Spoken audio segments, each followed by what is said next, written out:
Pero muy bienvenidos al Centro de Estudios Libertarios. Comenzamos este 2021, como dicen por ahí, desde las fuerzas místicas en las que creen y no creen los creyentes, los agnósticos y los ateos, de que este va a ser un buen año.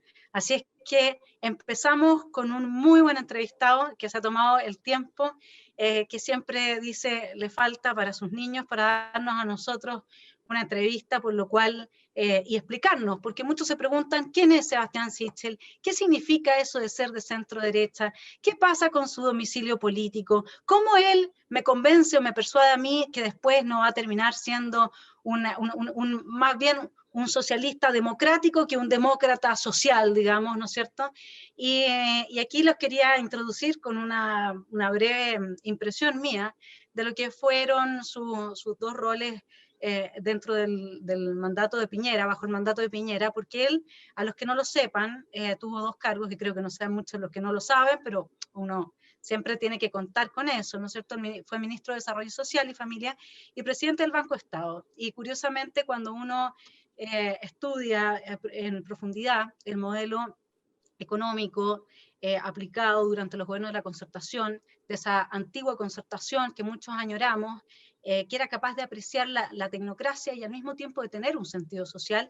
En esos dos roles están encarnados los dos arquetipos, digamos. Uno es el que tiene esa conexión con lo social y era el ministro mejor evaluado, y el otro es el que además aprecia que las cosas se hagan bien, que tiene respeto por un estudio, por una forma de comprensión en que los recursos se apliquen de forma eficiente, de manera que efectivamente beneficien a quien se quiere beneficiar, porque hay un respeto dado que esos recursos no salen del maná del cielo, ¿no es cierto?, como algunos creen, sino que salen del trabajo y el esfuerzo de cada uno de los chilenos. De ahí que al revisar su historia reciente, y también su historia más antigua, que ha sido bastante, digamos, aparecido en los medios de prensa, aparecido tanto en Canal 7 como en el Canal 13, si la quieren revisar, hay dos entrevistas, una de Amaro Gómez Pablo muy buena ahí, pero me gustaría quedarme con esa pregunta que todo el mundo me hacía cuando yo decía, no, voy a entrevistar a Sebastián Sichel, y de repente también está como brillando las encuestas, entonces todo el mundo dice, ¿qué pasó acá? Y la sensación que a mí me quedó es que en esos dos roles justamente se encuentra lo mejor de esa cristiana democracia, de esa cristiana aspiración a ayudar, pero ayudar bien. Así que bienvenido, Sebastián, gracias por acompañarnos en el Centro de Estudios Libertarios. Muchas gracias, Vanessa, por invitarme primero. Y porque te parezca interesante la conversación, así que disposición, que tengamos una buena conversa. Una de las cosas más lindas de ser candidato o de tener los cargos públicos que he tenido es que uno tiene el privilegio de tener conversaciones de temas de fondo pocas veces. Y por lo tanto, qué gusto poder conversar contigo, porque sé que vamos a conversar mucho más allá que la caricatura que muchas veces hacen de las ideas, sino algo más de fondo. Así que feliz. Sí, hablar de caricaturas y hablar de cuál era mi primera pregunta, porque para que ustedes lo sepan, telepensantes, mira, Sebastián, nosotros, quienes nos acompañan en este tipo de medios como outsiders, son todos telepensantes, porque en el fondo lo que les gusta es justamente romper con el estereotipo y la caricatura. Y fíjate que la primera pregunta que yo tenía para ti era justo el antónimo de lo que tú, de la forma en que tú acabas de empezar, que era, ¿qué es lo más frustrante del mundo político? La caricatura. Mira, son dos mezclas. Yo creo que la caricatura, de como la simplificación de lo complejo, ¿cachai? Porque la política es eso, ¿eh? Tiene mucha acción práctica, pero también muchas veces temas complejos se tratan de simplificar hasta tal punto que se transforman en caricaturas, desde la opinión política hasta la opinión técnica. Y lo segundo más difícil y frustrante es que alguien se convenció hace algunos años, o trató de convencernos hace algunos años, que esto era como las barras bravas de los equipos de fútbol, ¿cachai? Como, y por lo tanto uno tenía que tener opiniones que pudiera gritar a toda viva voz, defender lo que los otros hacían y tu equipo como si fuera la única razón de Estado, razón política, y no ser reflexivo respecto a cómo jugaba el equipo en la cancha, sino que ser fanático a toda costa, cosa que no soy ninguna de las tres cosas. Primero, soy malo para ser vociferante y decir consignas todo el día.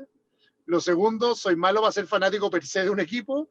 Y tercero, me importa mucho cómo juega el equipo, porque tú lo decías súper bien, finalmente de eso depende la vida de las personas. Por lo tanto, lo que pasa en la cancha es lo más relevante para mí cuando estoy en política. Y ha sido súper frustrante que esas cosas no pasen, que se parezca más el comportamiento de una barra brava que está como saltando en el tablón todo el día, gritando consignas y simplificando esto como que uno tiene que hacer del equipo pase lo que pase.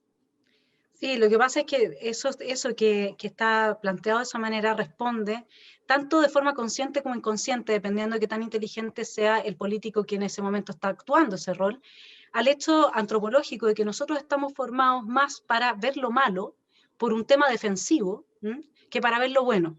Entonces, ¿qué es lo que nos juega en contra a los que tenemos esa impronta de querer hablar en términos positivos, de una actitud constructiva y de, como tú decías, sumemos, ¿no es cierto?, aunar a distintas personas que tienen ese proyecto y ese objetivo. Esto a mí me gustaba mucho oírte cuando decías como fiel a la vocación política descrita por Max Weber, ¿no? Que es, acá de lo que se trata es que tenemos un objetivo. Este no es un tema personal, esto no es de egos, no es yo soy la bonita o el bonito, esto se trata de que de verdad hay una vocación no solo por el poder, porque el poder no es por el mero por poder, ¿no? Que ese es otro tema.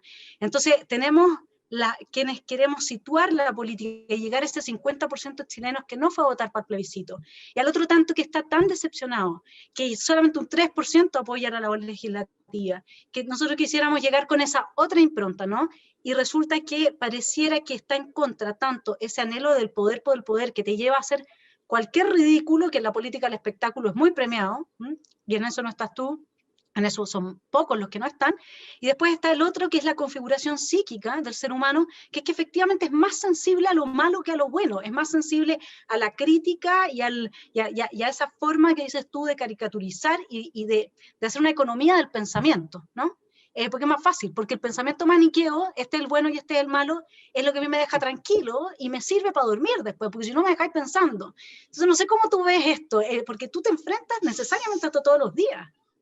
Y hay harto, y lo digo, después hablemoslo desde la élite, que también nos ha provocado nosotros, como yo me siento parte de la élite, que nos ha generado las redes sociales, que el principio de selección adversa. Además, tendemos no solo en lo maniqueo a fijar una posición u otra como forma de resolver el dormir tranquilo, en qué lado estoy de la vida, sino que además tendemos a seleccionar de manera adversa todo lo negativo de la información que recibimos y pronto a contaminarnos con ese fanatismo que no discierne, sino lo que escuchó fue el banderazo, el oye feo, oye tonto, entonces por lo tanto se quedó con lo peor de la información posible respecto a la toma de decisiones. Entonces, primera, a la reflexión tuya de lo maniqueo, hay mucho de maniqueo, pero lo que ha exacerbado ese maniqueísmo ha tenido que ver básicamente con esta selección adversa a la información de lo público que nos han dado las redes sociales, que tiene un principio democratizador muy bonito, que es que básicamente todos accedemos a entregar nuestra opinión, pero uno antidemocrático muy profundo, que en general tienden a manifestarse mucho más fuerte las opiniones adversas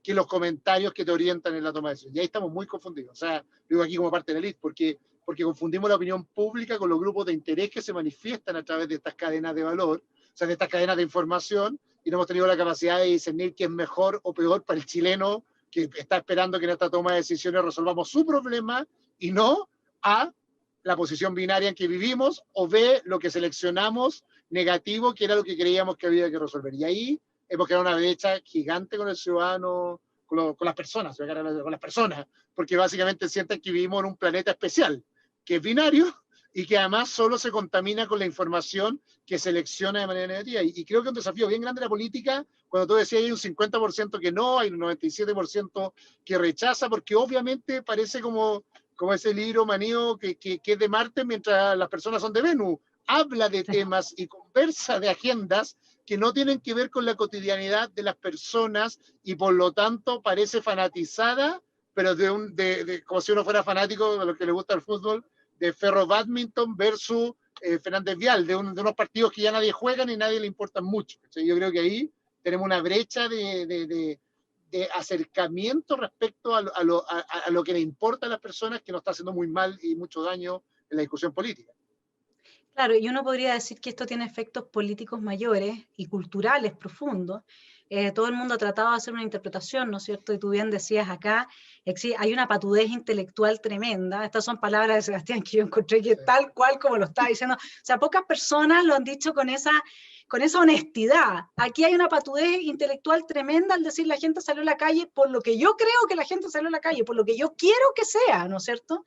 Entonces hay un intento de apropiación de la interpretación de la crisis, y tú mismo hablabas de una crisis de interpretación incluso, y ahí nosotros cuando vemos esto, porque no es solamente este fenómeno de la agresión, del pensamiento binario, maniqueo, de quedarse con lo malo, es que me gustaría como partir con lo más profundo, con lo más humano, con el Chile que a uno le duele, ¿no? Porque no es solo, como decías tú, el Chile de la pobreza, la integración no es solamente a través de una base material, es necesaria la base, pero luego hay una integración que genera que se tejan redes de confianza. No hay meritocracia, donde no hay redes de confianza. Y ese es el problema, porque cuando les cuento a los telepensantes que Sebastián tiene ese abrazo con la meritocracia, ese abrazo con el Chile, que era un terreno de oportunidades para que las personas a través de su esfuerzo y su trabajo, y un esfuerzo y trabajo que no se consideraba un lamento de tragedia griega, sino que al contrario, a uno le toca lo que le toca, como bien dice Sebastián en algún momento, y a mí me tocó esto y yo salgo adelante, ¿no es cierto? Entonces ese Chile que te lo permite, ese Chile que te da ese espacio, y ojalá ampliar ese Chile para todos. Bueno, eso es muy difícil cuando no hay meritocracia, porque simplemente, y eso tiene que ver con las desconfianzas, Sebastián lo sabe bien, cuando uno va y habla de lo endogámica, que es cierta élite de derecha, y la izquierda también, porque la izquierda solo contrata gente de izquierda. La izquierda a mí no me contrataría, digamos, porque yo tengo buenos títulos y he tenido buenas... No, si no soy de izquierda, no me contratan. Y así es como van avanzando también en la captura de las instituciones, las organizaciones sociales, etcétera, etcétera. El problema de fondo es que, y esto lo hablé una vez con Javier Núñez, a propósito del tema de lo que significa que siempre se repliquen ciertas élites, ¿no? Y que a pesar de que teníamos alta movilidad social, todavía fuera muy poca para el nuevo Chile que se construyó con 8 de cada 10 estudiantes en las universidades. El problema es que si yo no confío en Sebastián, porque me han dicho que Sebastián es hombre, por lo tanto un dominador del patriarcado, que en realidad lo único que va a querer es silenciarme, que yo no le haga sombra, etcétera, etcétera, yo a Sebastián no lo voy a contratar aunque sea mucho mejor que otra persona que, por ejemplo, es primo de mi hermano. ¿Y por qué el primo de mi hermano? No, pero sería primo mío, estoy mal con el ejemplo. Primo del cuñado. ¿Y por qué el primo del cuñado? Bueno, porque si él me hace algo, ¿no es cierto? Yo en ese caso voy a tener como cobrarle una cuenta más alta que simplemente despedirlo. Y eso es lo que va generando que sea imposible, se instale realmente la meritocracia, estas fuerzas de maltrato antagónicas, estos antagonismos de puro maltrato al interior, no solamente entre la ciudadanía y la clase política, sino que al interior de la sociedad misma. ¿Cómo ves tú ese fenómeno, Sebastián? Sí, está súper interesante eso, Vanessa, por dos cosas que dijiste que las quiero resumir en dos ideas. Uno, efectivamente, aquí ha habido un combate entre mérito y privilegio y han hecho una sopa intelectual tratando de decir que es lo mismo. Entonces, obviamente la tiranía y la igualdad lo que te dice es que como hay gente con privilegio, hay que condenar el mérito y hay que igualarlos a todos, que es exactamente lo contrario de lo que uno quería decir. El mérito es el principal antagonista del privilegio. Así Y por lo es. tanto, la gran destrucción del privilegio lo que tiene que privilegiar es el mérito como método de movilidad social, de ascenso intelectual, de construcción de lo colectivo. Lo que pasó en esta, digo, la tiranía del discurso moral de la izquierda es que nos hizo creer todo lo contrario. Que como había privilegios, la forma de combatir los privilegios era la igualdad y es exactamente lo contrario, porque cuando uno persigue la igualdad, lo que genera finalmente son nuevos privilegios de aquel que puede optar a la igualdad que te ofrece el Estado. Por lo tanto, hay una versión bien profunda detrás que a mí, yo creo que hay una revolución contra los privilegios. Lo creo 100%, que bueno que citaste a Javier Núñez porque lejos es el que más ha investigado esto. Pero tú dices, efectivamente hay una rebelión contra el privilegio, hay mucha movilidad social. Tú puedes nacer en La Pintana y terminar viviendo en Ñuñoa y Las Condes, pero sabes, puedes partir de junior y puedes llegar a ser gerente de operaciones, pero sabes que no vas a ser el dueño o el gerente general de una empresa, y eso es malo.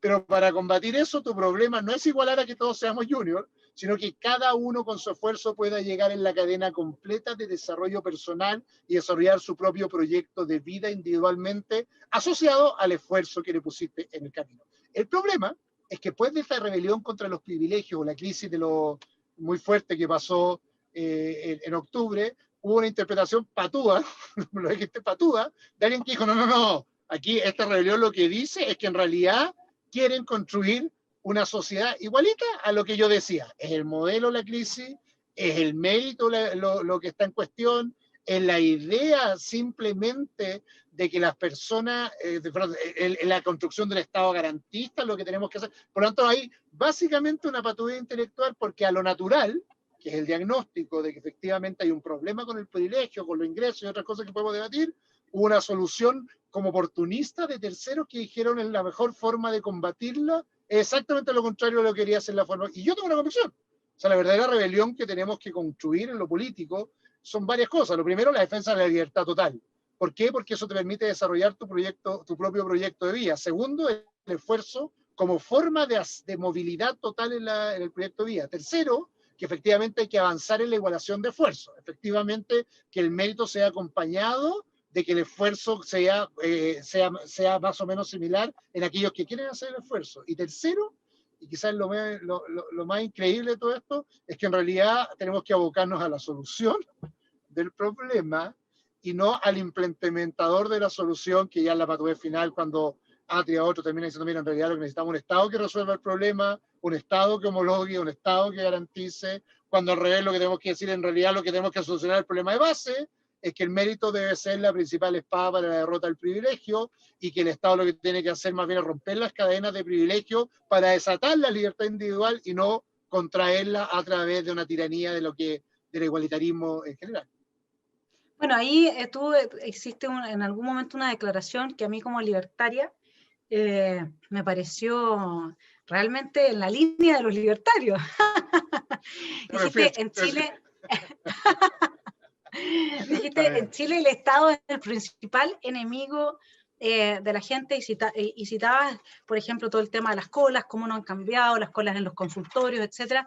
Y yo quería agregar a eso, a todo este mal funcionamiento del Estado, que sabemos que 8 de cada 10 políticas públicas no funcionan, que los burócratas estatales para el mismo puesto en el mercado normalmente ganan un 30% más, que los bonos se ganan con independencia de metas que se fijan en torno al gasto y no a la eficiencia del gasto, que hay más de 300 programas, decía la otra vez el ministro Briones, de políticas públicas, ¿no es cierto?, de $3 millones, que en el fondo no le están llegando a nadie.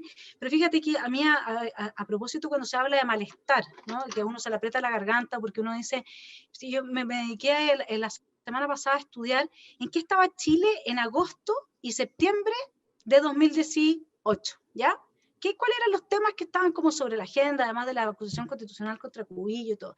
Mira, había noticias como, por ejemplo, el alza de suicidios en los adultos mayores, el alza de las intoxicaciones de los jóvenes con sustancias para tratar de provocarse la muerte, el alza de las depresiones, de la petición ¿cómo se llama?, de licencias médicas por depresiones. Y habían también, por ejemplo, un 80% más respecto al año anterior de denuncias en contra de las eléctricas por los cobros indebidos, etcétera. Todas esas cosas que nosotros sabemos. Y se ha mostrado el tema de la colusión, que los pollos, que el confort, todo eso se muestra, pero hay noticias que siempre pasan desapercibidas. Y quisiera aquí poner dos que me encontré que las consideré bastante potentes en términos de cómo el Estado es ese enemigo del ciudadano, pero desde una perspectiva que se mira poco. Fíjate que en 2019 el Consejo de Defensa del Estado participó en 13.000 juicios que involucraron una cuantía mayor a los $19.000 millones, 7,4% del PIB. Y el Consejo de Defensa del Estado evitó que el 91% de las demandas civiles contra el fisco y las instituciones públicas tuviese algún tipo de éxito. Y luego, cuando uno ve el otro dato, solo el 7% de los contribuyentes gana sus juicios tributarios en la Corte Suprema. Entonces, ahí habría mucho espacio que hacer, y aquí te quiero hacer una pregunta bien concreta, porque Macri también quiso llegar, sé que el Estado argentino, dado que Argentina es más rico, es un país mucho más rico, es más difícil, mucho más difícil de controlar que acá, pero nosotros sabemos, yo desde que tengo escasos 20 años, que me empecé a interesar por estos temas, y no había nadie de todo el espectro, que fuera el PC, digamos, que no dijese, el problema es la captura del Estado.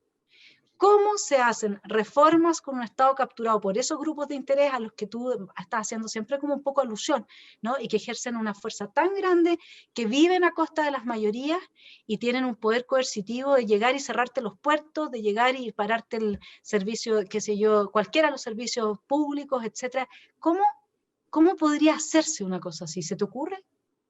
Sí, lo primero, probablemente aquí en la libertad radical en mi caso, porque una de las discusiones políticas en esto es bien profundo. Yo fui militante de partido, traté de construir partidos y me di cuenta que muchas veces los partidos eran parte de la captura. O sea, que hay una colusión de intereses entre los grupos de interés que son muchas veces empleados fiscales, o para decirlo de alguna forma, y el partido político. Por lo tanto, mi declaración de independencia tiene que ver con eso.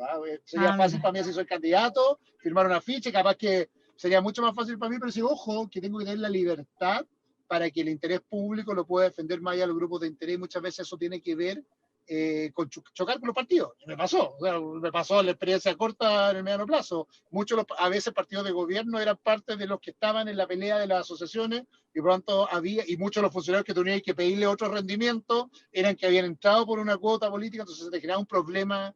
Hay una decisión personal, que la independencia dentro de una coalición, obviamente, que siento que soy de un proyecto común, pero mi decisión de ser independiente tiene mucho que ver con eso, que si uno tiene que pelear, tiene que poder pelear. Esa es la primera. Lo segundo, es que yo creo que, y ahí otra vez lo del mal de la élite, en general, o nuestro mal, es que tenemos que defender el interés público desde la perspectiva del interesado. ¿Cachai? Yo creo que hemos cometido mucho el error cada vez que debatimos de la modernización del Estado de un debate como intelectual. Mira, la modernización del Estado, la sofisticación va a permitir disminuir el déficit. Está bien, ese es el fondo. Teóricamente podríamos discutir 2 horas, el 40% de déficit, como con el 8% de ahorro en programas públicos no podría aumentar el gasto al doble. Yo, créeme que lo he estudiado y lo he debatido, pero desde la perspectiva de esta señora que está pasando al lado mío en la calle, lo que quiere saber es cómo le va a mejorar la vida a ella.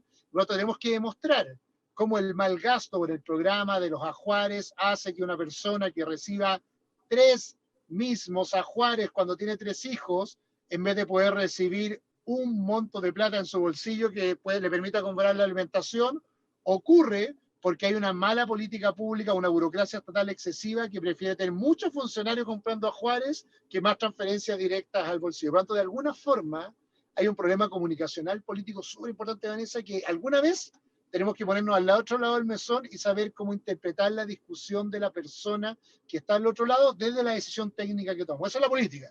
Creo que la política muchas veces ha sido artificialmente construida como la capacidad de gobernar, simplemente, no, aquí también tiene que ver con la capacidad de interpretar la esperanza de aquel que está en la calle de cómo yo le voy a resolver su problema concreto.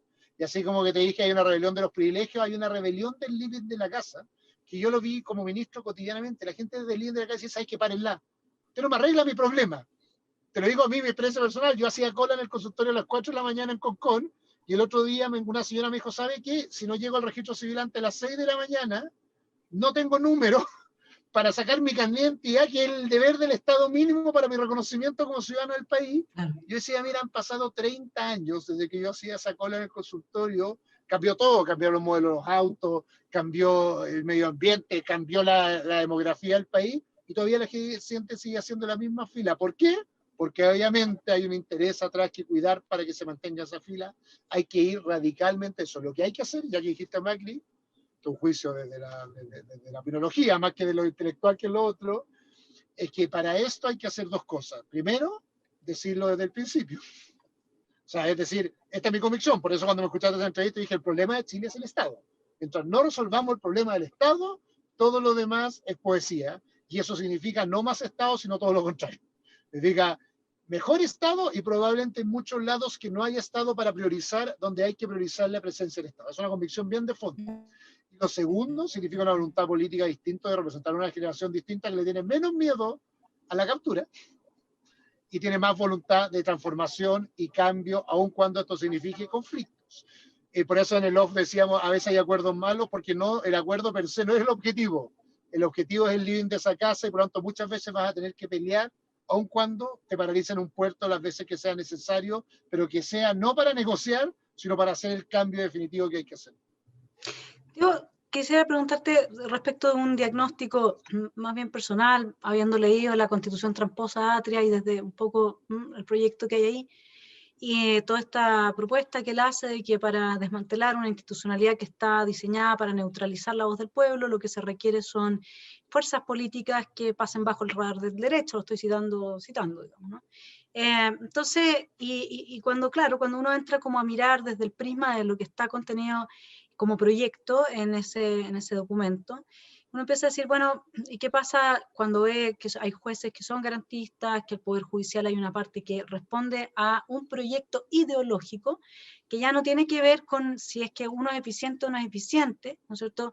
Como tú sabes, Friedman decía que la plata cuando uno se la gana y la va a invertir para uno es la mejor invertida, porque uno se va a poner el chaleco que va a comprar. Cuando la plata se la gana uno y el chaleco para otra persona, bueno, por último ticket de cambio, porque es un tema de tiempo, ¿no? En cambio, cuando la plata no es de uno y tampoco el beneficio va a ser para uno, uno le da exactamente lo mismo. Ese es un problema, una problemática que la tenemos en Chile fuerte y que en el fondo tiene que ver con que hubo una discusión muy nutrida en contra de la tecnocracia de parte de la izquierda culposa que tú has dicho, ¿no es cierto?, que capturó el discurso y que terminó en los autoflagelantes y que terminaron desmantelando todo este ideario que venían muy persuadidos desde el derrumbe y el caos del proyecto socialista en adelante de que era lo que había que hacer, una socialdemocracia, porque al final lo que hay en el modelo del ladrillo es una socialdemocracia. A la gente no lo sabe, pero es así. El Estado subsidiario tiene un rol súper importante dentro del mercado que un laissez-faire o un liberalismo clásico jamás le daría, ¿ok? Entonces, y tiene roles de igualar a través de impuestos progresivos, etcétera. O sea, está todo eso. Ahora, el tema es que dentro del Estado también hay gente, hay una cierta, sabemos que la clase política es la clase política, ¿no? O sea, son los administradores altos de los cargos públicos, son los políticos tradicionales, son los empresarios, digamos, que están coludidos ahí. Digamos, hay una clase política que se entiende así, al menos desde la teoría libertaria, ¿sí? Y dentro de esa clase política parece que pudieran darse golpes al interior de las instituciones. Eso quiere decir que si el plan o proyecto que tú hablaste mucho de la agenda y de que cuando uno abandonó la agenda y de que el problema es que no es la unidad, es mantener la propia agenda. Y yo me preguntaba, bueno, ¿cómo lo hubiera hecho Sebastián si hubiera estado para mantener una agenda cuando uno se da cuenta, no sé, en esos mismos meses, fíjate que había una tremenda discusión entre Pérez y el Poder Judicial, porque el Poder Judicial no hacía, ¿no es cierto?, cómo enfrentar cuando dentro de las estructuras de poder lo que tú tienes son personas con su agenda, ¿me entiendes?, ideológica, que en el fondo va en contra del ordenamiento institucional democrático republicano. Sí, es buena la reflexión. Primero, probablemente cuando me preguntan a mí mucho por qué mi historia política anterior, que me preguntan mucho por qué estaba en el centro pero con la centroizquierda, es porque yo nunca creí en la democracia protegida por las mismas razones que te estoy diciendo. Qué increíble, porque yo me enfrenté a una derecha que creía en la democracia protegida. Yo creo que la mejor forma de control soberano de las instituciones tiene que ver con la democracia. ¿Y por qué digo esto? Porque creo poco en las instituciones autooriginadas, ¿cachai? Como el Poder Judicial. Yo creo que generalmente sistemas democráticos tienen mucho mejor mecanismo de check and balance, control, cuando el ciudadano interviene en la gestión cotidiana y permite que evita la autogeneración, porque esa más la autogeneración siempre tiene una carga ideológica. Tú tiendes a privilegiar a aquel que tiene tu misma ideología para el ascenso final. Y a mí me pasaba mucho con la derecha antigua, la derecha no democrática, que yo viví en la universidad, que probablemente yo hubiera estado donde mismo en política si no me hubiera encontrado con gente que también desconfiaba en eso porque creía era más bien corporativista, era más bien creía en el corporativismo como forma de protección del derecho. Y lo de H que sí tiene que ver harto con esto. Yo creo que el debate cambió, que el eje político se movió. Entonces, la primera gran pregunta es si tú confías en la libertad y la democracia a profundis. Yo creo que la derecha lo cree, y lo ha ido creyendo sistemáticamente, ha ido defendiendo cada día más. Todos esos activos autoritarios le hicieron darse cuenta que en realidad la captura era mucho más riesgosa, incluso del proyecto ideológico que hacía del Estado un Estado ideológico en un Estado neutro en la intervención pública. Y por lo tanto había que tener una conversación más de fondo respecto al valor de la democracia. Y una izquierda, por eso me gustó que citaste a Atria, que creyó todo lo contrario, que pasar por los bordes del derecho, que empezó a decir, en realidad, el juicio de lo legítimo ya no tiene que ver con la norma, sino que tiene que ver con lo que yo creo correcto. Y por tanto, si yo creo que es correcto, y como yo interpreto al pueblo, porque soy una especie de profeta elegido por alguien para interpretarlo, en realidad, no importa la norma, soy yo quien interpreta las condiciones. Y además la cosa del argumento de H es más raro, porque ¿qué pasaría si, por ejemplo, en una elección democrática gana, voy a hacer un absurdo, pero para hacer una caricatura, que el Estado de Chile debe ser libertario absoluto, ¿ya? y cuando tiene que ser su mínima expresión, tiene que no tener impuestos, ¿H va a creer que es legítimo? ¿O en realidad va a decir, bueno, eso es lo que quiere? ¿O él va a decir, no, en realidad el pueblo lo que quiere es otra cosa, lo que pasa es que el poder del dinero, ¿qué eso es? O sea, al final no es que el pueblo quiera, es que él quiere algo y establece o interpreta los bordes de las instituciones de acuerdo a cómo se adaptan a lo que él cree que es el pueblo. Y ese es mi miedo, más bien de esa izquierda autoritaria que emergió con tanta fuerza después de la caída del socialismo democrático intelectualmente, el derrumbe que este socialismo latinoamericano de principios del siglo XXI, que empezó de repente a decir, cuidado, no creo de nuevo en la democracia, creo que finalmente yo soy un exégeta de ese pueblo que es inculto, que fue atrapado por las garras del neoliberalismo y el mercado, que el consumo lo alienó y no sabe lo que quiere, pero yo sí sé lo que él quiere y por lo tanto yo expongo las condiciones de la sociedad que vive. Yo soy bueno para hacer esto absurdo, pero una comedia del absurdo, porque parece ser que se movió el eje completo y por lo tanto a mí me pasó el 2014 cuando ya como persona de centro me salí de ese mundo diciendo, pero perdón, no tengo claro o sea, creo que la democracia y la libertad de las personas van a resolver este conflicto y alguien al frente me decía, no, es que esa gente no está capacitada. Y para llegar a la caricatura final, me acuerdo siempre en un camino a mi casa con un amigo que era muy de izquierda, que me termina diciendo, pucha, ¿sabéis qué? Lo que pasa es que mi nana la hicieron tonta porque metió a su hijo en un colegio en inglés, de nombre inglés, en la Florida, y la están estafando y lucran con ella. Y yo le pregunté, oye, ¿en qué colegio tenía tu hijo en el San George? Ah, ¿y eso es japonés? Ah, no, es que yo tomo decisiones inteligentes, porque yo sé que es mejor para él, pero ella no lo sabe. Ah, entonces tú eres moralmente superior a ella, porque tú usas tu libertad de manera correcta, pero ella no puede ser libre porque tú sabes lo que es bueno para él.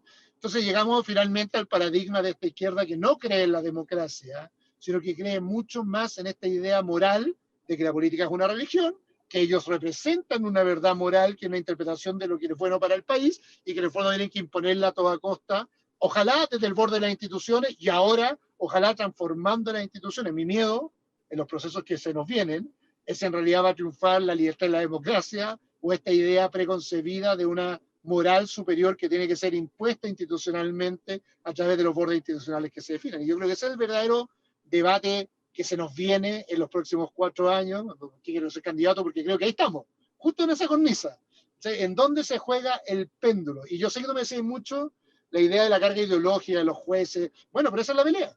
¿Cuánto le entregamos a la libertad, al mérito, a la democracia para la toma de decisiones colectivas? ¿O cuánto creemos en realidad que hay verdades morales reveladas, que algunos políticos saben lo que es y cuánto toman la condición como élite de la conducción del país hacia adelante? Por eso, vuelvo a lo que dijimos delante, la idea de los acuerdos, yo siento que hay acuerdos malos porque a veces muchos acuerdos no cumplen un objetivo razonable porque no tienen que ver con lo que las personas necesitan o creen, sino que tienen que ver con lo que es cómodo para aquellos que acuerdan, y hay que tener mucho más voluntad de defender lo que uno cree que siempre estar construyendo acuerdos.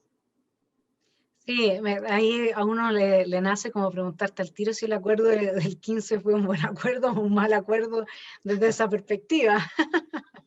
No, mira, yo tengo dos convicciones. A mí me cargan los acuerdos con la pistola en la mesa, me cargan en general, por razones obvias. Creo que hubo un ejercicio ilegítimo de la violencia para construir el acuerdo de algunos sectores políticos. Pero sí, me hago cargo de otra cosa, porque yo voté a prueba, también para ser bien transparente en esto. Pero también creo que había una necesidad más allá de esa violencia de transformar institucionalmente el país. Ahora, la gran pelea es que para mí, esa vocación de cambio, de un nuevo Chile, no está ganada por la izquierda, yo quiero ganarla desde mi perspectiva liberal, pero creo que esa es la decisión. Y si me decías decir, nos quedamos atrapados en la resistencia de defender lo que había porque la forma de imponer la conducta fue violenta, o en realidad no jugamos la tesis, en la que yo creo que Río no puede ir por delante proponiendo una agenda que puede ser mayoritaria en el país por vías democráticas. Le tengo terror a esta idea de la resistencia eterna, que hay mucho en la cultura de derecha que es así, como conservadora derecha, que resiste, cree que su pega en la sociedad, que es lo conservador, es pararse detrás como de una trinchera y defender. Yo soy un convencido, probablemente por ser liberal, que al revés, que la verdadera agenda es convencer que son los ciudadanos, la democracia, lo que quieren mejor para el país, por lo tanto uno tiene que ir a pelear, a combatir con la izquierda que también tiene una verdad moral sobre esa sociedad que quiere construir y que puede ser mayoría con estas convicciones. ¿Sí? Yo para allá voy. Sí, yo estoy de acuerdo. Lo que pasa es que, sí, me parece que esa de... Sí, dale, ¿quieres decir algo? No, y había algo en el rechazo, para ser bien transparente, que me olía esa resistencia, que está bien, entiendo que había, esto es como causa eficiente en derecho, pero es como, ¿quién era primero? Para ser más, no meterme en derecho, pero el huevo o la gallina, defender que el acuerdo fue ilegítimo, o la idea de defender la posibilidad de disputarle la alternativa de la reforma o del cambio a la izquierda. Yo prefiero un proyecto de futuro que un proyecto de pasado. Entendiendo que había muchos legítimamente que decían, sí, cuidado, tenemos que tener cuidado porque fue mal generado, es verdad, pero también la Constitución del 80 en mi caso tuvo una mala génesis y la defendí en su minuto como legítima por la democratización de esa misma Constitución, lo mismo creo de lo que viene. Lo importante es que la sanitización con el acto electoral de la prueba nos tiene que obligar hoy día a combatir con ideas, sino quedarnos pegados en lo que pasó el 15. Claro, lo que pasa, a mí me encantaría, me gustaría como darte dos luces, además de, porque está muy bien como tú interpretas una parte de la gente que pensaba rechazo, yo estaba por el rechazo, pero tenía como alguna otra preocupación, digamos. ¿Qué es lo que pasa? Que el 2018 en mayo se hace una encuesta CEP, y yo venía viendo estas encuestas hace mucho rato. Yo estudié en la Chile, estudié mi máster de Ciencia Política en la Chile. Entonces ahí estaban todos los profes, Joanianti, y todos estos profes así que, digamos, estaban con el tema constitucional, la dictadura, que yo lo entiendo muy bien, que si hay gente que viene con una historia como esa, no quiere tener una constitución que tenga ese origen. Eso yo lo respeto, lo entiendo, no tengo ningún problema. Pero cuando se le preguntaba a la gente mayoritariamente si quería, dentro de sus prioridades, cuál era el lugar que ocupaba una reforma constitucional, fíjate que en mayo de ese año era solo el 12%. Entonces, ¿qué es lo que pensé yo? Siendo siempre yo favorable a que hubiese, porque esta es la curiosa historia de cada quien y de cada cual, ¿no? Yo siempre fui favorable a que hubiese una nueva constitución para que esta gente que tenía una herida la pudiera cerrar de alguna manera, ¿ya? Me parecía, aunque se repitiera lo mismo, aunque no hubiese, pero me parecía que era, ¿por qué no se, por qué uno siempre va a vivir con esa espina, ¿no? Y en parte el Museo de la Memoria tenía por fin darle un espacio, digamos, a esa memoria, y a mí me parecía razonable. Por lo tanto, siempre me pareció muy razonable pensar en una nueva constitución, ¿sí? Sí, nunca se me ocurrió que podían haber proyectos como el que plantea Hugo Gutiérrez. A mí, a diferencia de ti, no me parece, yo soy en esto, voy con un poco con ese pronunciamiento del Parlamento Europeo que manifestó que tanto nazismo o que fascismo como comunismo son dos ideologías perversas, promueven la violencia y los medios violentos para la consecución del poder, y por lo tanto me parece que la violencia nunca es legítima. De hecho, es la palabra la que reemplaza a la violencia, y el diálogo democrático se funda en esa palabra, ¿no es cierto? La violencia ya está fuera de los marcos democráticos. Y en ese sentido el anarcocapitalismo, que vendría siendo la utopía de la derecha, de una derecha todavía muy inculta, que por eso no lo conoce, sería democrático, porque lo que implica justamente la ausencia total de coerción, de cualquier tipo de coerción, ¿no? La estatal incluida. Entonces, ¿qué es lo que pasa? Cuando uno veía lo del rechazo, la verdad es que el análisis fue, hubo mucha gente que salió a las calles enojada ya con todos los abusos, con lo del Estado, con ciertos empresarios, agotada con la situación paupérrima, el frenazo económico, con la entrada de personas que generaron una baja en los sueldos reales, qué sé yo. Ya, todos esos cambios que tú también los mencionas muy bien, cambios radicales y de un Chile que ya no era el mismo, con un 50% más de clase media, etcétera, que tenía otras aspiraciones, todo eso se entiende. Pero esa no fue la gente que fue a quemar el metro, esa no fue la gente que reventó y destruyó todo. Entonces, esos son dos grupos distintos. Y lo que pasa es que al parecer, pero eso sí, que el otro grupo, el grupo mayoritario, sí legitimó la violencia del grupo minoritario, que tenía otros propósitos, claramente. Y eso generó la debacle para el gobierno para poderse sostener. Entonces uno dice, ya, ¿por qué rechazo? Y en mi caso era simplemente, decía, si llega un señor que quemó a 2 ancianos en su casa en la Araucanía y pone de rodillas al Poder Judicial y logra lo que quiere, es una persona, Aucán Huicamán, si llega un grupo en una universidad, que prácticamente yo hice un estudio de todos los centros de estudio de las universidades, todos capturados, el Partido Comunista parece de centro al lado de las cosas que tienen, de las agrupaciones que tienen capturados y todos capturados de minorías, el asambleísmo violento, revolucionario, que hace que las mayorías se queden calladas, se retiren a sus casas, y finalmente lo que se impone son esos pequeños grupos. Yo iba a ir a la constituyente y decidí no ir. Porque no va a hacer un flaco favor, yo soy como, hablábamos de las caricaturas, yo soy una caricatura. Y si voy a ir a hablar desde la caricatura, nadie me va a oír. Mejor hago una pega distinta. No voy a poder. En otro momento tú dices también lo importante, cuando te preguntan por el cambio al Banco Estado, tú dices, lo importante es donde yo puedo hacer un aporte. ¿Mm? Y yo también tengo el mismo predicamento. Lo importante es donde yo puedo hacer un aporte. En la constituyente, con esta cara, con este estigma, no hubiera sido un aporte, ¿te das cuenta? Prefiero en un lugar donde más piolita, qué sé yo, pero puede hacer un aporte. Entonces, también está ese miedo, pues, Sebastián, el miedo, comillas, el miedo o la prudencia, porque entre miedo y prudencia uno diría que la prudencia es el justo medio en términos aristotélicos, ¿no es cierto? Y luego viene la temerariedad y la cobardía. No es por cobardía, no es por atrincherarse, no es por vocación de contención de los cambios, sino que quienes están generando esos cambios y quienes tienen capacidad de captura, de nuevo la palabra captura, de ese proceso. Y acá hay grupos, como ya dijo el Partido Comunista, que iba a acompañar con movilizaciones, las discusiones constitucionales, etc. Entonces yo te pregunto a ti, ¿tú no tienes algún tipo de reparo frente a que el proceso constituyente pueda ser capturado también, como lo ha sido dentro de las universidades, dentro del el Instituto Nacional, el Barros Arana? Todo ha sido capturado por estos pequeños grupos violentos. ¿Por qué el proceso constituyente no? Sí, dos cosas, Vanessa. Lo primero, llámalo patológicamente optimista, ponle como queráis, pero tiene que ver con lo primero porque estoy dispuesto a disputarle ese terreno a la izquierda. No solo el asambleísmo, yo creo que al final una de las grandes gracias de la democracia es que siempre se termina imponiendo la violencia cuando los chilenos hacen los actos cívicos en Chile, que era hasta con la dictadura en general.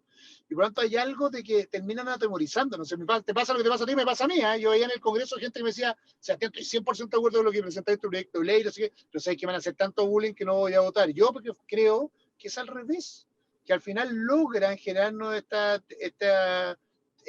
temor reverencial que por lo menos yo no lo tengo. Oye, si a mí enfréntame con quien quiera, yo creo que puedo defender la idea, no tengo miedo ni una asamblea. Creo que al final los chilenos piensan más parecido a lo que yo pienso y a lo que piensan ellos, y por más que me griten o facho, o transvestido, o traidor, me importa un bledo. Y lo digo así de abierto, ¿no? Llego a mi casa, está mi misma señora, mi mismo hijo, voy carteo con mis mismos amigos, y cada vez que los enfrento empiezo a ver una precariedad intelectual, porque como se paran de la superioridad moral, se empiezan como a desvestir cuando los enfrento. O sea, no le tengo miedo, primero. Y han logrado atemorizarnos.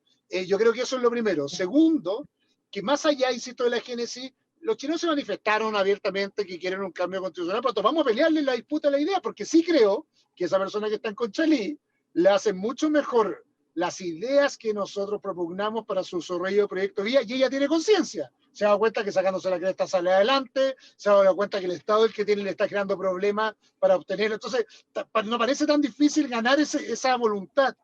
Y como el otro lado, en general los medios del mecanismo violento, lo que hace es inhibir esa disputa, y yo quiero disputarlo con medios democráticos. Creo que necesito la idea de la génesis, comparto la idea de la génesis, ¿sabes? No necesariamente lo estoy diciendo, pero no me voy a quedar pegado en eso porque ya pasó algo, que fue una elección, que los chilenos se manifestaron abiertamente, pero ahora viene la disputa de las ideas, y si alguien cree que me va a dar miedo que Guillermo Tellier diga como metáfora que va a rodear la constituyente o no constituyente para yo no ser candidato, así han inhibido las fuerzas libertarias en la mayoría de Latinoamérica. Por lo menos en Chile creo que podemos organizarnos un poquito más para decirle cuidado. Entonces, vuelvo pero te voy a decir algo más crudo en mi vida, pero un ejemplo, me acuerdo siempre que en el colegio, en un liceo, había un punky que todos los días me hacía bullying a la salida y me salía. Y un día me enojé, soy grande, lo reconozco, le dijo, ¿tú crees que me tenéis los pelos parados, me mío? Porque si queréis peleamos y disputamos. Y salió corriendo. Hay algo de eso, ¿cachai? Hay algo como del temor que te genera el bullying, que hay que combatirlo de manera más fuerte, hay que ser menos culposo respecto a lo que uno cree. Y yo creo que ahí el mundo liberal, también voy a decir algo, el mundo social cristiano, hay muchos mundos que de repente se apanicaron y como que andan pidiéndole disculpas y pensar lo que creen. Y te apuesto que en esas mismas encuestas que tú dices, las ideas de uno están ahí paradas. Dile a la gente que quiere, el 96% de los chilenos dice que quiere que su hijo sea emprendedor en el futuro. Que es eso, que una dimensión total de libertad, de decir yo quiero desarrollar mi proyecto de vida propio. Da lo mismo, no da la data, pero está lleno de datos que te demuestran que parece ser que uno no está en lo correcto, pero que hay que ir a disputarle ese espacio. Obvio, 50, 500 gallos todos los días en la media te dan miedo, pero parece ser que hay 17 millones de chilenos que no han definido cuál es el camino y que tenemos que ir a disputarle el espacio de lo ideológico y lo político.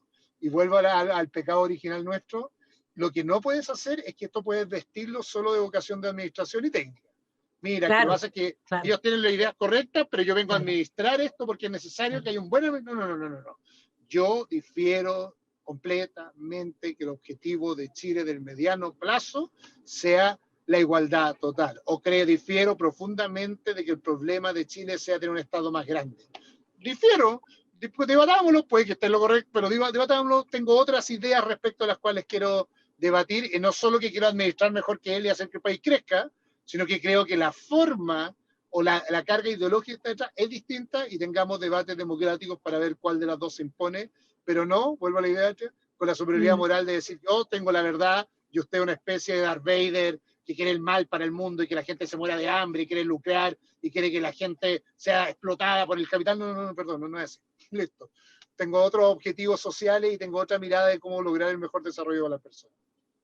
Absolutamente, el tema ahí también es que hay que tener en consideraciones que lamentablemente el discurso hegemónico desde los medios masivos, salvo excepciones muy honrosas, ¿no es cierto?, está bastante capturado, y cuando invitan a un liberal es como el pato feo en una mesa de 5 otros que están, como uno siempre queda como, por eso en mi caso particular no me he metido. Ahora, claro, lo que en mi tema de decir no a ir a la constituyente no fue así tanto el tema del miedo. Si hubiese estado en 3 situaciones violentas, probablemente reconociendo que no tengo la estructura psíquica para No, la violencia. pero una cosa, Vanessa, pero es que tú haces tu pega aquí. Sí, cuidado con eso. No todos tenemos que hacer las mismas pegas en los mismos Sí, lugares. Tú decías mi ejemplo del banco. Yo decía, yo voy a tratar de hacer lo mejor de mí en el lugar que me pongan. Cada uno sabe el rol que le corresponde en esta vez. Tú has claro, dado una batalla de ideas gigante. Mira lo que estamos haciendo acá, po. sí. Conversando de esto. Hay otros que hay que ir a la electoral, hay otros que hay que defender la idea en lo político, hay otros que hay que escribir. Uno de los peores errores también de esto es que seamos como un rebaño, que todos tenemos que ir, no, si esto es con No, las absolutamente. diferencias que tenemos Pero ahí nosotros está el en tema de la muchas veces. etiqueta. Pero ahí está el tema Sí. de la etiqueta, porque si uno va y defiende ideas que que refuerzan tu etiqueta, las ideas en vez de fortalecerse se debilitan. Eso es así. Te quería leer unas ideas, a ver qué te parecen a ti, que yo tenía para proponer, porque si es que existe digamos, un extremo de izquierda que tiene una propuesta bastante radical, no existe la propuesta radical de derecha, porque como tú bien dices, o sea, la respuesta radical vendría siendo el conservadurismo, pero desde el acervo libertario tenemos algunas, me gustaría leerte así como, son algunos puntitos, ¿no? Que tú me digas, sí, no, ¿ya? ¿Ya? Aprovechando que vamos manejando, ¿ya? Muy Entonces esto bien. para una Tuve que constitución ponerme a manejar a minierquista, eso ya. Sí. ¿ya? ¿Ya? Esto es una Está constitución bien, minierquista. me manejo, doy entrevista y voy a, y voy a una Está reunión súper. ahora. Muy bien. Eso es un hombre que hace 2 cosas a la vez, nos habla de que estamos evolucionando. Mira, constitución minarquista. Los políticos y el Estado están al servicio de los ciudadanos. Ya, estas son declaraciones, ¿no? Amplias. Los parlamentarios tendrán el sueldo promedio de un chileno. Los miembros de la burocracia no tendrán militancia política. Deben guardar estricta objetividad, ser profesionales del Estado y estar al servicio de la ciudadanía. Su sueldo no excederá al del puesto equivalente en el mercado. Todo proyecto de política pública vinculada con la ciudadanía debe ser presentada con un estudio empírico previo que incluya un periodo de prueba, explicación de la metodología y demostración de resultados positivos en el universo de estudio al que se aplica. Todo ciudadano tiene derecho a evaluar la política pública que lo afecta. Se preferirán transferencias directas antes que prestaciones estatales. Término del fuero parlamentario. Elecciones de fiscales, defensores de las víctimas e independencia total del Poder Judicial. Respeto irrestricto a la propiedad privada y sanciones a su violación, derecho al cumplimiento de los contratos de arriendo y término del pago de contribuciones para la tercera edad. Derecho a la igualdad de derechos para las minorías. Derecho a una legislación laboral y penal objetiva, participación democrática en los jurados. Término del estatuto profesional administrativo y estatuto de profesores. Exigencias rigurosas al funcionamiento democrático de partidos y sindicatos. Derecho a acciones de empresas estatales. Si hay una empresa estatal, tenemos que ser accionistas todos los miembros de todos los chilenos, la empresa Codelco, todos los chilenos, todos somos accionistas entonces, y elegir por votación su directorio, mantención de la empresa o privatización. Derecho a información sobre todos los negocios que realiza el Estado con los privados. Derecho a libertad de trabajo, o sea, si usted quiere uberear, vaya y uberee, devolvámosle las patentes a los taxistas y dejemos que la gente que tiene necesidad y tiene un auto pueda ganarse el pan sin el miedo al carabinero. Derecho a la reinserción de quienes estuvieron en presidio, ahí está el tema del narcotráfico. Derecho al buen funcionamiento del mercado, tribunales de competencia, revisión del modus operandi del mercado financiero que opera fuera del marco regulatorio bancario tradicional. Liberalizar áreas capturadas en el mercado por grupos de interés, farmacia, revisión técnica, notarías, contralorías, cabotaje, etc. Derecho a reparación en caso de ser víctima de terrorismo, cadena perpetua a políticos que se coludan con el narcotráfico, derecho a elegir el modelo educacional de los hijos, fortalecimiento de la educación pública y término de la adoctrinación estatal. Derecho a una vida sana, familiar e íntima sin intromisiones del Estado, salvo violación de derechos al interior de esa intimidad, y límites al endeudamiento estatal y tasa máxima en cobro de impuestos. Reforma del Transantiago, refocalización de los recursos en pensiones, principio subsidiario. Esas son algunas de las ideas que serían una propuesta del otro extremo, ¿te das cuenta? Sí, aunque de lo que escuché, porque era harto, debo estar por lo menos un 80% de acuerdo. Si bien ¿Viste? al final con la idea de la subsidiariedad absolutamente, pero hay harto de lo que dices que comparto. Harto. Si solo me falta un poco de cómo ordenamos la vida en comunidad en una cosa, de hecho te voy a decir al revés, me gustó lo del Uber, pero es una de mis grandes discusiones cuando estaba en la Corfo antes, trabajé 2 veces en la Corfo, era, oye, ¿por qué el Estado te tiene que dar un permiso para emprender? Así como, y por lo tanto, ¿por qué el derecho a emprender no era un derecho básico que tú podías desarrollar el negocio y el Estado te dejaba libre de desarrollarlo, pero de alguna forma tú tienes que ordenar la vida en común y establecer ordenamiento? Entonces, pero en general, aunque no me parece tan radical como tú parece que creías que era lo que estáis diciendo, y voy a decir por algo bien práctico. Si mira, los ordenamientos institucionales, las constituciones, la Carta Magna, por ejemplo, el Bill of Rights, nacen como forma de defender al ciudadano frente al abuso del poder. Si esa es la lógica que está detrás del ordenamiento institucional, y como que nos olvidamos de esa discusión. Por lo tanto, lo primero, o el principio básico, es amarrar al Leviatán. Tener un Leviatán Claro. amarrado antes de que pueda abusar y hacer uso y abuso del poder que le entregamos a los ciudadanos para controlar, que es lo que creen, pero más bien para ordenar la vida en sociedad. Y por lo tanto, lo primero es este gran listado de cómo controlamos al Leviatán, que es un poco lo que tú dijiste. Lo único que tengo una duda, siempre he tenido, y lo digo bien transparente con el tema de los sueldos parlamentarios, es que es verdad que tienen que ser acorde a mercados, pero de alguna forma hay un riesgo siempre de capturar a la élite, de no volver a lo del siglo XIX, que no sé cómo resolverlo, no tengo una respuesta concreta, de que finalmente no sea un privilegio de aquel que puede dedicarse a la política simplemente porque tiene lucas y no lo legitimemos. ¿Y cómo resolver eso?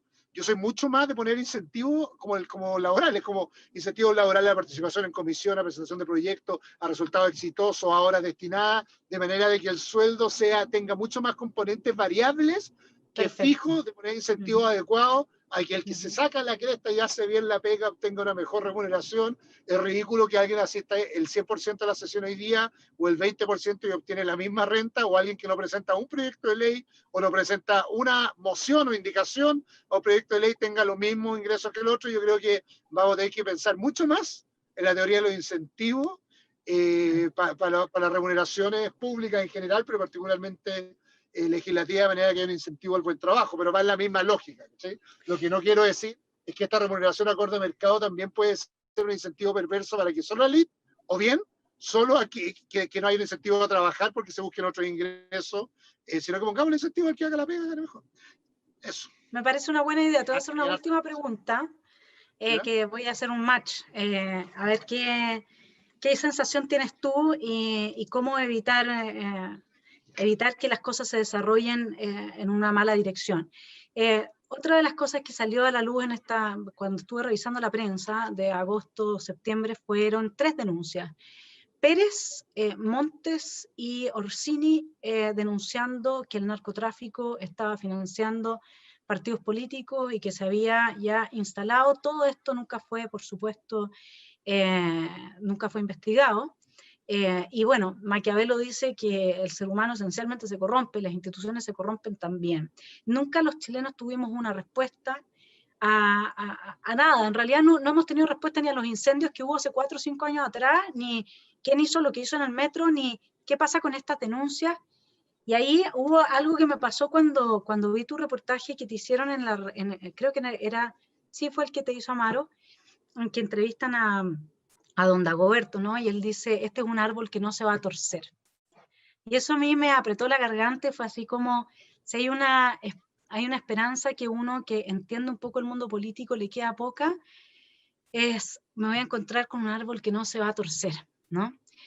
Cuando él dijo eso, te juro que me emocioné muy profundamente, porque esa fe tan grande, ¿no? Además puesto ese cariño en ti, de tanta fuerza, tan genuino, me hizo pensar, bueno, la pregunta se la tengo que hacer de todas maneras a Sebastián, ¿cómo tú ves este tipo de denuncias? ¿Cómo tú ves lo que ha venido pasando en términos, lo que decía la alcaldesa La Pintana, decía que la delincuencia le ganó al Estado? ¿Cómo tú ves todo ese escenario? Y claro, y tu independencia tiene mucho sentido, ¿no? como estructura independiente, ¿no? Y a veces me daba miedo que te pasara lo que a Jorge Alessandri. En algún momento tú también lo citas, o sea, lo tienes súper claro también, ¿no? 100%. ¿Cómo ves tú este escenario, digamos? Uf, no, primero para acordarte algo, yo el sábado me fui a la casa del Dago con mis niños a comer empanadas, porque la tía Flor, la señora, me había prometido una empanada, así que me fue a comer una empanada para allá. Y conversamos con el Dago harto de esto, no del árbol que va a se tuerce, sino más bien de por qué yo quería ser candidato. Y una conversación súper transparente, porque es de un señor que conoció un cabro chico, medio patapelá, que estudiaba todas las noches ahí. Y yo le decía que había algo de la pregunta tuya detrás, que yo creo que sabéis que si algo me ha enseñado la vida es que hay que tener coraje para las peleas que nadie quiere dar. No, esto no es la pelea para ser candidato, ser presidente, porque me importa menos de lo que muchos que están en este juego les importa. Es la pelea para poder hacer los cambios, las transformaciones que uno quiere hacer en las prioridades que hemos hablado hacia adelante. Y ahí viene la segunda reflexión. Yo creo que vivimos atemorizados de estas peleas. Si es raro es raro lo que esté lleno de denuncias de cómo se corrompió el Partido Socialista a veces con el narcotráfico, que para ser justo, no sé si es verdad o mentira, pero me gustaría saberlo al menos, y que no Claro. queden en el reguero del olvido como que pasó una historia hacia adelante, porque nadie se atreve a investigar, a perseguir, a ganar las peleas que hay que ganar por eso. Y yo creo que en el caso del narcotráfico y la política está el síndrome del final de nuestra estrategia de desarrollo. La medida que captura la política se acabó. Se acabó esta fiesta, se acabó esta conversación, todo lo que hablamos se fue, y no sé qué tan lejanos estamos a eso, pero vamos a tener que dar una pelea grande, porque hay un incentivo perverso, y la ha dicho la alcaldesa de La Pintana, que somos bien amigos, hace rato, a que todo quede debajo de la alfombra. Y hay una conversación bien transparente que queremos dar, que tenemos que dar, y yo creo que aquí, qué bueno que citaste a esos diputados, espero que esto no sea disputa política, porque sería bueno que también dijeran, bueno, ¿por qué lo dijeron?